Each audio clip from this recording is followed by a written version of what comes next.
सुप्रभात पिलामाने पिले आमे जेकोसी चित्र करूना कहीं एथिपाई एक समतल पृष्ठ दरकार आउ एही समतल पृष्ठ रे तुमे माने छोट बड़ू आज पर्यंत बहुत गुड़े चित्र कर सारछ।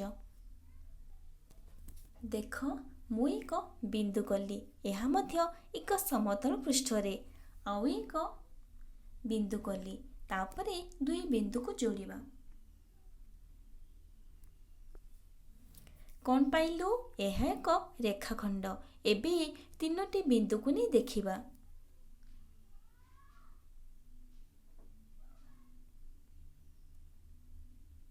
तापरे जोड़िबा। यह मध्य एक रेखाखंड एबी रेखाखंड बीसी रेखाखंड और एसी रेखाखंड आउ तीनोटी बिंदु अंकन करिबा। एबे जोड़िबा।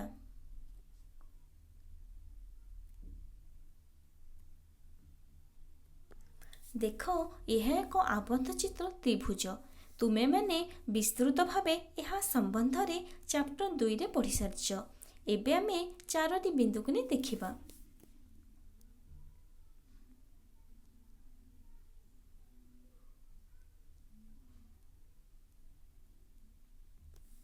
एबे जोड़िबा।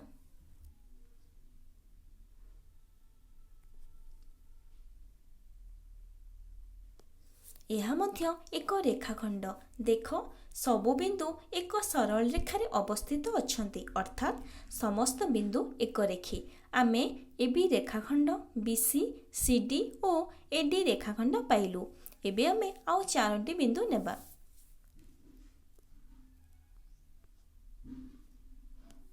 एही बिंदु गुडी को जोड़िबा।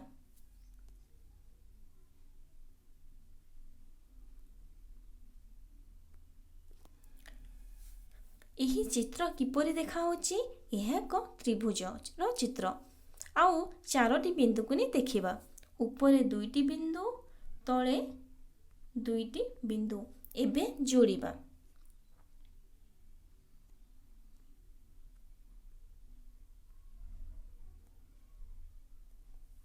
जोड़िला परे जो आबद्ध चित्र पाइलु तार नाम होची चतुर्भुज बा क्वाड्रिलेटराल।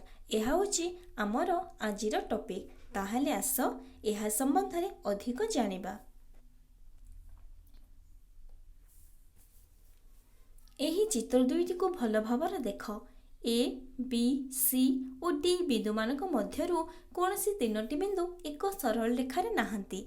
ए बी रेखाखंड बीसी सीडी और एडी एही चारोटी रेखाखंड अंकन कले एही परे जो चित्र दुईटी मिलुची ता होची चतुर्भुज। एबे एही चित्र को देख। एठारे एबी रेखाखंड बीसी सीडी और एडी रेखाखंड अंकन कले एही चित्र मिलुची हेले एहाकु चतुर्भुज कुहाजिबो नाही। हेले काहेकि आस देखिबा। एही दुईटी चित्र रे समुदाय चारोटी छेद बिंदु अछि ए बी सी और डी जे माने कि रेखाखंड गुड़िकर गोटे गोटे प्रांत बिंदु किंतु एही चित्र रे अधिक गोटे छेद बिंदु पी अछि अर्थात समुदाय पांचटी छेद बिंदु।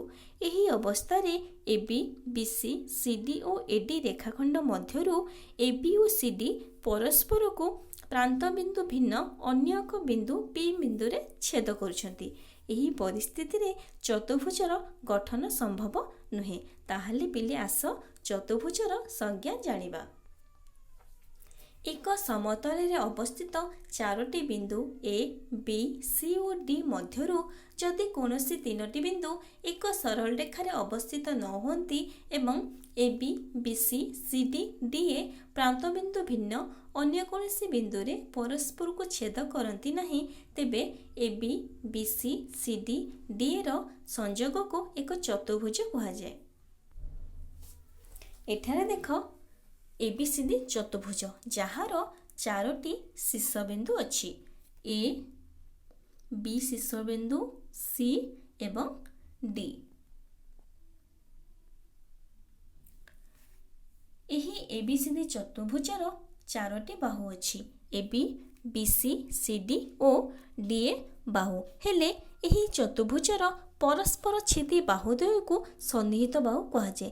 ताहले एठारे सन्निहित बाहु केउंटा आस देखिबा।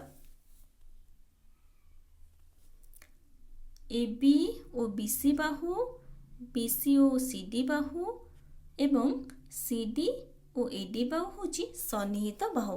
हेले परस्पर छेदी होई नथिबा प्रत्येक जोड़ा बाहु को विपरीत बाहु कुहाଯାଏ। ताहले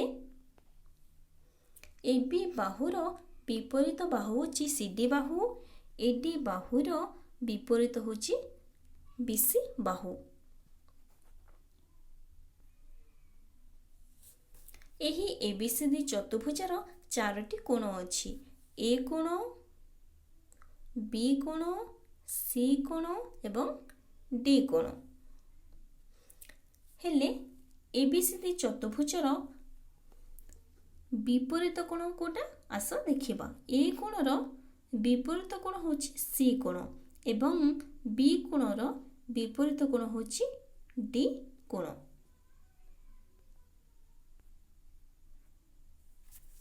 तुम मानक पाई आजिर प्रश्न फर्द प्रश्न होची एही चित्रगुड़िक मध्यरु केउंगुड़िक चतुर्भुज चिन्हट कर।